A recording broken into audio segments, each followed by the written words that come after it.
Howrah Bardhaman mail লাইনের up লাইনের উপর একটি ইঞ্জিন ডিরেল হয়ে যায়, আর তার ফলেই সমস্যার সৃষ্টি হয়।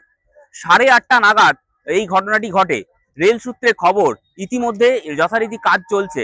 দ্রুততার সঙ্গে কাজ চলার ফলে এই 2 ঘন্টার মধ্যেই এই কাজ সম্পন্ন হবে বলে জানিয়েছেন রেলের কর্মীরা। এসেছি তো আমি 8:30টার দিকে, কিন্তু কোনো যাওয়ার তো কোনো উপায় দেখছি না। এখন 4-5 ঘন্টাও লাগতে পারে। কি শুনলেন?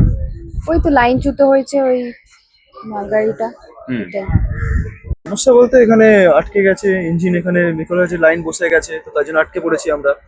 এবার যবে ঠিক হবে তারপরে আমরা যেতে পারবো। এবার কতক্ষণ লাগবে টাইম তো বলতে পারবো না। वन है रिवर्स लाइन से मेन लाइन में गाड़ी उठ रही थी, जिसके चलते आपको ये हो गया, ट्रैक उलट गया है, जिसके चलते गाड़ी। ভদ্রেশ্বর থেকে পলাশ মুখোপাধ্যায়, ইটিভি ভারত।